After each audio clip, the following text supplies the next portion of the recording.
Stage 4 మోకాళ్ల అరుగుదలకి నొప్పి లేకుండా కీళ్ల మార్పిడి ఆపరేషన్ చేయబడును. Doctor Ramesh Gajula, endoscopic spine ortho surgeon and pain physician, Panacea spine pain ortho and sleep centre, Uppal, Hyderabad. నమస్తే, welcome to RTV. Vijay Deverakonda Kingdom movie ఎలా అనిపించిందో అడిగి తెలుసుకుందాం. ఈరోజు మనతో పాటు సినీ క్రిటిక్ అప్పాజీ గారు ఉన్నారు. సార్ నమస్తే. నమస్తే జ్ఞానేంద్ర. ఎలా అనిపించింది సార్ కింగ్డమ్? అది విజయ్ దేవరకొండ పర్ఫార్మెన్స్ అయితే మాత్రం చాలా బాగుంది. గౌతమ్ తిరునూరి డైరెక్షన్, అంటే కథనాల విషయంలో కొంత లోపాలు ఉన్నప్పటికీ కూడా మేకింగ్ పరంగా అసలు అంటే ఎక్స్ట్రాడినరీ మేకింగ్ అని చెప్పచ్చు. పర్ఫార్మెన్స్లు, మేకింగ్ అన్నీ కూడా బాగున్నాయి అనిపించింది నాకు.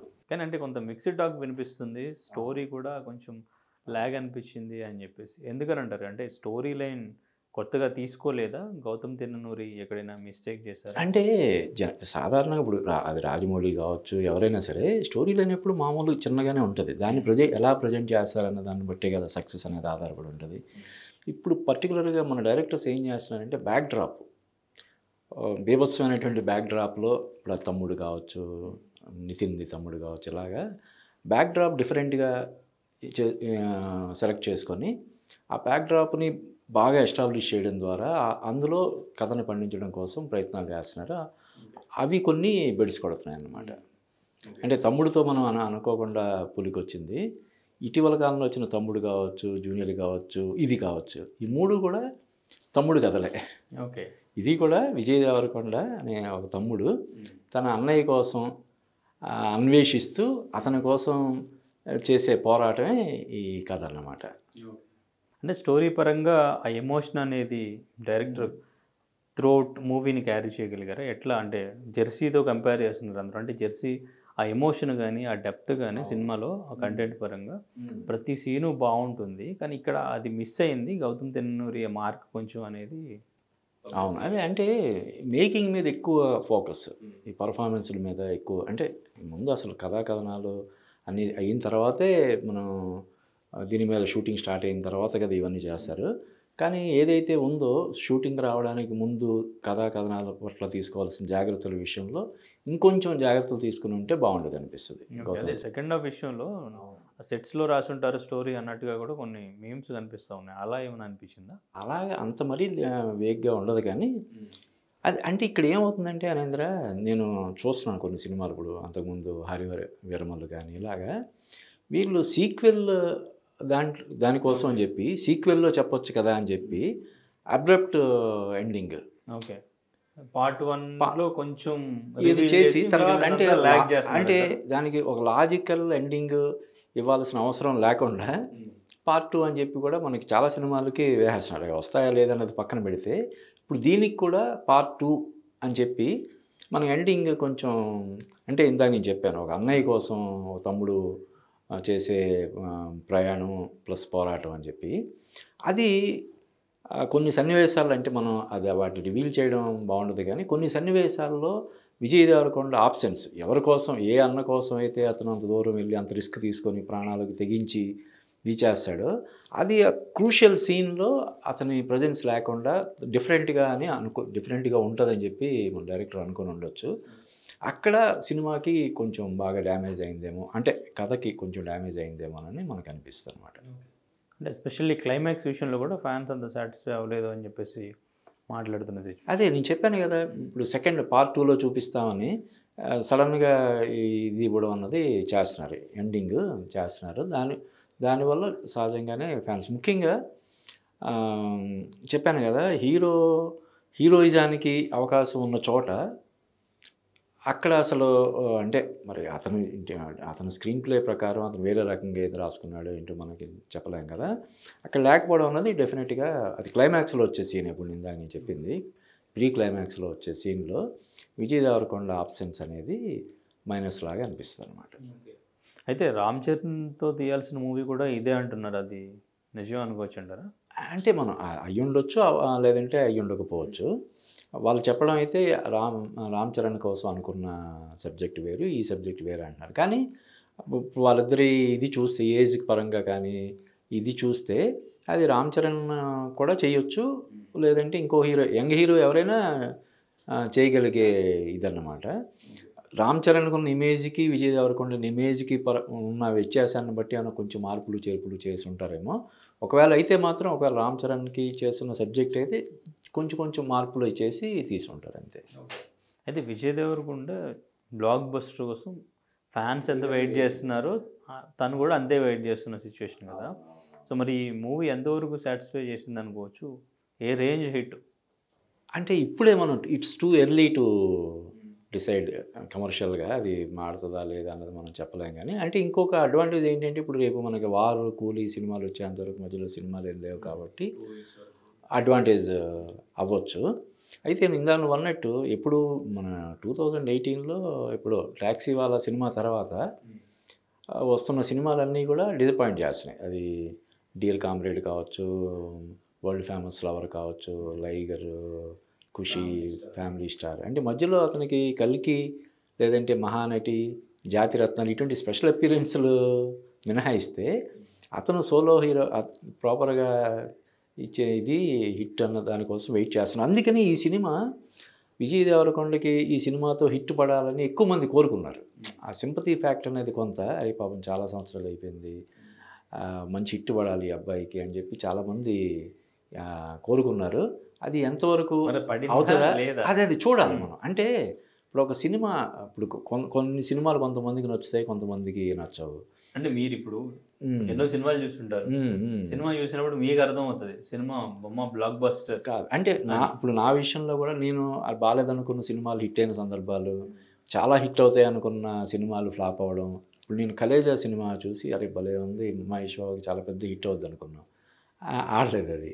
అంటే అలాగా స్టార్ హీరో సినిమా హిట్ అయినా ఫ్లాప్ అయినా ఆ ఇమేజ్కి ఎటువంటి డ్యామేజ్ ఉండదు. అవును అవును. కానీ స్టార్ హీరో అవ్వాలి అనుకునే హీరో సినిమా రిజల్ట్ కొంచెం మిక్స్డ్ ఉన్నా లేదు ఫ్లాప్ అంటే ఇప్పుడు విజయ్ దేవరకొండ విజయ్ దేవరకొండ కూడా అంటే ఇప్పుడు ఒక ఫ్లాప్ వస్తే ఇమీడియట్గా అతని కెరీర్ ఇంపాక్ట్ అయ్యే స్థాయిని దాటాడు. ఇప్పుడు ఆల్రెడీ అతని చేతిలో 2 సినిమాలు ఉన్నాయి, దిల్ రాజు బ్యానర్లో ఒకటి, మైత్రి బ్యానర్లో 2 సినిమాలు ఉన్నాయి. 2 కూడా ప్రామిసింగ్ సినిమాలు. రౌడీ జనార్దన్, ఇంకోటి రాహుల్ సంకృత్యన్ అని ట్యాక్సీ వాళ్ళ డైరెక్టర్ చేస్తున్నాడు. కాబట్టి ఈ సినిమా ఫలితం అంటే కమర్షియల్గా కూడా చాలా బాగుంటే అతనికి డెఫినెట్గా ఇంకా ప్లస్ అవుతుంది. లేకపోతే కొంచెం ఉంటుంది తప్ప మరీ ఎక్కువగా ఇంపాక్ట్ చూపించే ఇది ఉండదు.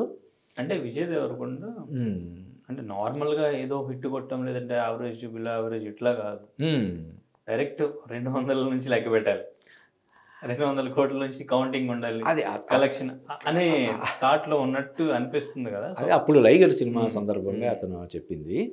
అంటే ఇప్పుడు పూరి జగన్నాథ్ అంటున్నారు కదా, పూరి జగన్నాథ్లోకి ఎంటర్ అవ్వాలనేది బాగా ట్రై చేస్తున్నారు అంటుంటారు కదా. అవునవును. అంటే జనరల్గానే ఒక సినిమా అయిన తర్వాత ఆ కాన్ఫిడెన్స్ లెవెల్ అలా ఉంటుంది. కొన్ని సీన్లు అవి చేసేటప్పుడు మనం ఇప్పుడు జస్ట్ 1 నిమిషం పాటు 2 నిమిషాల పాటు చూసే సీన్ ఒక్కొక్కసారి 5-6 రోజులు తీస్తారు కదా.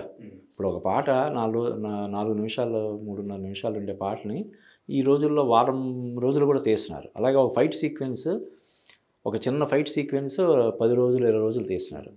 అప్పుడు ఏమొద్దంటే వీళ్ళకి ఆ జడ్జిమెంట్ అనేది పోతుంది. మనం ఒక అద్భుతమైన సినిమా మనం చేస్తున్నాము, ఇది చాలా అద్భుతంగా వచ్చింది, డైరెక్టరు అక్కడ టీము అందరూ భలే వచ్చిందండి షేక్ హ్యాండ్లు ఇచ్చుకొని ఆటోమేటిక్గా అది క్యారీ అయిపోతారనమాట. చాలా అద్భుతంగా వచ్చింది, మనం ఈ సినిమాతో అసలు ఒక రేంజ్ కొట్టబోతున్నాం అనే దీంట్లోకి వెళ్తారు. అలాగా అప్పుడు లైగర్ సినిమా టైంలో కానీ ఇలాగ అతను మాట్లాడాడు. అయితే ఇప్పుడు ఈ సినిమాకి సంబంధించిన ప్రమోషన్ ఈవెంట్స్లో కానీ ఒక తిరుపతి దాంట్లో కొంచెం ఇదయ్యాడు, తర్వాత మళ్ళీ చాలా బ్యాలెన్స్డ్గా మాట్లాడుతున్నాడు. సో ఈ మిక్స్డ్ టాక్, ఈ రివ్యూస్ ఇవన్నీ కూడా సినిమా మీద ఇంపాక్ట్ చూపిస్తాయి అంటారు. ఎందుకంటే ప్రొడ్యూసర్ అసలు నేను ఏం కేర్ చేయనని చెప్పారు. సో మరి ఈ రివ్యూస్ మిక్స్డ్ టాక్ అంటే కాదు కొంతవరకు మాత్రమే ప్రభావితం చేయగలుగుతాయి తప్ప రివ్యూస్ కానీ ఏదైనా పూర్తిగా దాన్ని ఇన్ఫ్లుయెన్స్ చేస్తాయని నేను అనుకోను. అలానే ఈ సినిమాకి మరీ అంత నెగిటివ్ కూడా ఉండకపోవచ్చు.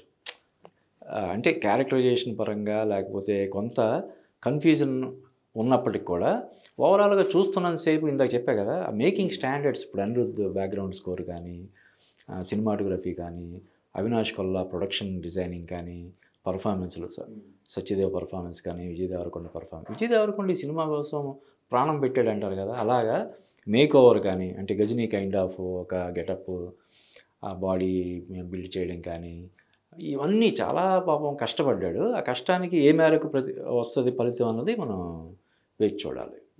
అంటే ఆడియన్స్ కూడా మనం టికెట్ రేట్స్ కూడా పెంచుతున్నారు కదా, ప్రతి మూవీకి పెంచుతున్నారు రిలీజ్ టైంకి. సో ఇంత టికెట్ పెట్టి వెళ్తున్నాం కాబట్టి మనం 100% సాటిస్ఫై అవ్వాలి, ఎక్కడ కూడా డిసప్పాయింట్ అవ్వద్దు అన్నట్టే వెళ్తున్నారు. కొంచెం డిసప్పాయింట్ అయినా వెంటనే బయటకు వచ్చి చెప్తున్నారు సిచ్యువేషన్ ఇది, డబుల్ వేస్ట్ అని, లేదంటే ఏదో ఒక సైడ్లో చూసేస్తున్నారు. సో మరి ఆ ఇంపాక్ట్ అనేది సినిమాల మీద పడదంటారు? ఉంటుంది, డెఫినెట్గా ఆ ఇంపాక్ట్ కూడా ఉంటుంది. అంత రేటు పెట్టి థియేటర్కి వెళ్ళి సినిమా చూడడం ఎందుకులే, ఇంకో గంట 2 గంటలను మనకి ఎక్కడ ఏదో వచ్చేస్తుంది కదా అని చెప్పి వెయిట్ చేసే వాళ్ళు కూడా ఉంటారు. కానీ థియేటర్లో సినిమా చూడడం అనేది అదొక ఎక్స్పీరియన్స్ కదా. మామూలుగా మన ఇంట్లో పెట్టుకుని ఫోన్లోనో లేదంటే కంప్యూటర్లోనో టీవీలోనో చూడడం వేరు, జనాల మధ్య దాన్ని ఎంజాయ్ చేస్తూ చూడడం వేరు కదా. ఒక జాతరకి వెళ్ళడం, ఇప్పుడు మామూలుగా సింగిల్గా జనాలు లేకుండా వెళ్ళి అదే గుడి, జనాలు ఎవరు ఉండరు, గుడికి వెళ్ళి నమస్కారం పెట్టుకొని రావడంలో కొన్ని వేల మంది తోపులాటలో తొక్కిసలాటలో కూడా వెళ్ళి దర్శనం చేసుకొని దాన్ని రావడం వేరు కదా. ఇది కూడా అంతే, థియేటర్ ఎక్స్పీరియన్స్ కూడా అంతే. కాబట్టి విజయ్ దేవరకొండ ఫ్యాన్స్ అయితే దాన్ని చెప్పినట్టు ఫుల్ సాటిస్ఫై అవుతారు, అతని పర్ఫార్మెన్స్ కానీ మరొకటి కానీ హ్యాపీగా బయటకు వస్తారు. ఈ కథాకథనాల విషయంలో కొంచెం డిసప్పాయింట్ అయినా అంటే క్రిటికల్గా చూసేవాళ్ళు డెఫినెట్గా కొంత ఇదవుతారు. అది చూడాలి మనం ఎంతవరకు ఇంపాక్ట్ ఉంటుంది ఏంటన్నది మనం వెయిట్ చేయాలి. అయితే మీరు చెప్పినట్టు టాక్సీ వాళ్ళ తర్వాత మంచి హిట్ పడలేదు. అవును, ఈ మూవీ మరి అంటే ఏ రేంజ్ వరకు ఉంటుంది అనుకోవచ్చు? ఇవన్నీ బ్రేక్ చేసినట్టే అని ఫీల్ అంటే కాదు చెప్పాను కదా. ఇప్పుడు ఒక్కొక్కసారి ఏంటంటే వేరే వేరే ఫ్యాక్టర్స్ కూడా, ఎక్స్టర్నల్ ఫ్యాక్టర్స్ కూడా ఒక సినిమా సక్సెస్ని ఇన్ఫ్లుయెన్స్ చేస్తాయి కదా. ఇప్పుడు ఈ 14వ తారీఖు వరకు సినిమాలు లేవు, మధ్యలో వచ్చిన మామూలు సినిమాలు తప్ప ఈ సినిమా కలెక్షన్స్ని తగ్గించేసే రేంజ్ సినిమాలు కాదు కాబట్టి అది కొంత అడ్వాంటేజ్ అవ్వచ్చు. తర్వాత విజయ్ దేవరకొండకు ఒక హిట్ పడాలి, పాపం చాలా రోజులు అయిపోయింది, ఒక మంచి హిట్ పడి అనే ఒక సింపతి కూడా ఉంది కాబట్టి ఆ సింపతి ఫ్యాక్టర్ కూడా పనిచేస్తుంది. ఇంకొకటి ఏంటంటే అనేంద్ర, నాకేమనిపించిందంటే ఈ సినిమాకి ప్రమోషన్స్ ముందు నుంచి ఎక్కువ చేయలేదు. మన ప్రొడ్యూసర్ సూర్యధర్ నాగవంశీని అడిగితే అసలు సంబంధం లేకుండా పవన్ కళ్యాణ్ సినిమా ఉంది కదా, అందుకని మేము ఆ సినిమాని డిస్టర్బ్ చేయకూడదు అన్న ఉద్దేశంతో దీనికి ఎక్కువ ప్రమోషన్ చేయలేదు అన్నాడు కదా. అది వేరు ఇది వేరు కదా. ఇప్పుడు ఆ సినిమా రిలీజ్ అయిన 1 వీక్ తర్వాత గురించి కూడా కాదు, అది పక్కన పెట్టు. మామూలుగా పవన్ కళ్యాణ్ గారి సినిమా వచ్చేటప్పుడు మేము మధ్యలో దూరి ఈ సినిమా ప్రమోషన్ చేయకూడదు అనుకున్నాం. కానీ నాకేమనిపించిందంటే ఈ సినిమాకి ఎక్కువ ఎక్స్పెక్టేషన్స్ పెంచకూడదు అన్న ఒక స్ట్రాటజిక్ దీంతో ఆయన వెళ్ళాడేమో అని అనిపించింది. లేకపోతే దానికి దీనికి సంబంధం ఏముంది? ఇప్పుడు అది 24వ తారీఖు రిలీజ్ అయింది, ఇది 1 వీక్ గ్యాప్ తోటి ఇది వచ్చింది కాబట్టి ముందు నుంచి ఈ సినిమాకి ప్రమోషన్ చేసుకోవడం, మాట్లాడుకోవడం. ఇప్పుడు మా తిరుపతిలో చేసిన ఈవెంట్ను ఇక్కడ మామూలు మీడియాతో ఇంటరాక్ట్ అవ్వడం తప్ప మన అర్జున్ రెడ్డి డైరెక్టర్ సందీప్ రెడ్డి వంగతో ఒక ఇంటర్వ్యూ ఒకటి చేసినట్టున్నారు. అదర్వైజ్ పెద్దగా మీడియా ఛానల్స్తో కానీ దీంతో ఇంటరాక్ట్ అవ్వడం అటువంటివి చేసినట్టు లేదు. ఎందుకంటే ఎక్కువ ఎక్స్పెక్టేషన్స్ ఉంటే అది ఏమైనా కొంచెం అది రీచ్ అవ్వడానికి కొంచెం ఇదవుతుందేమో అన్న ఉద్దేశంతో అలా చేశారా అని అనిపించింది నాకు. ఓకే, అంతే అంటారా? లేదంటే పిఆర్ ప్రమోషన్స్ మీద నమ్మకం లేక ఇటువంటి తీసుకున్నారు ఆయన మాట్లాడింది అనమాట? కాదు, అదేం కాదు. కొంచెం అంటే ఎక్కువ ఎక్స్పెక్టేషన్స్ ఎప్పుడు కూడా ఒక్కొక్కసారి ఓవర్ ఎక్స్పెక్టేషన్స్ అనేవి సినిమాకి కొంచెం ఇది డ్యామేజ్ చేస్తాయి కదా, వాటిని రీచ్ అవ్వడం. అందువల్ల కూడా కొంచెం లో ప్రొఫైల్ మెయింటైన్ చేసి జనాలని ఆకట్టుకునే ప్రయత్నం చేశారేమో అని నాకు అనిపించింది. పిఆర్స్ గురించి మాట్లాడిన దాని మీద ఏమంటారు మీరు? ఆయన చేసిన కామెంట్స్ అంటే ఆయన ఏ కాంటెక్స్ట్లో చేశాడో నేను పూర్తిగా ఫాలో అవ్వలేదు, అందువల్ల మనం కామెంట్ చేయడం అనేది కరెక్ట్ కాదు అనిపిస్తుంది. సో మొత్తానికి విజయ్ దేవరకొండ పాస్ అవుతారా లేదా అనేది వీక్ ఆగితే కానీ విజయ్ అంటే ఒక ఆర్టిస్ట్గా అతను డెఫినెట్గా ఆర్టిస్ట్గా ఒక ఫ్లయింగ్ కలర్స్ మంచి మోర్ దాన్ ఫస్ట్ క్లాస్ మార్కులు తెచ్చుకుంటాడు. సినిమా పరంగా ఆడియన్స్ని ఎంతవరకు అట్రాక్ట్ చేస్తుంది అన్నది మనం వెయిట్ చేయాలి. మీ రేటింగ్ ఏంటి అవుట్ ఆఫ్ 5? అవుట్ ఆఫ్ 5 నేను 2.75/5 ఇస్తాను. Right sir, thank you. తెలుగులో న్యూస్ కి ఫాస్టెస్ట్ యాప్ ఇప్పుడు టోటల్లీ న్యూ అవతార్లో జస్ట్ 5 సెకండ్స్ లో కంప్లీట్ న్యూస్. సోషల్ మీడియాలో ట్రెండ్స్ కి one stop solution. Live TV app voice search option తో ఇప్పుడే డౌన్లోడ్ చేయండి లేదా అప్డేట్ అయిపోండి. యాప్ లింక్ డిస్క్రిప్షన్ లో ఉంది.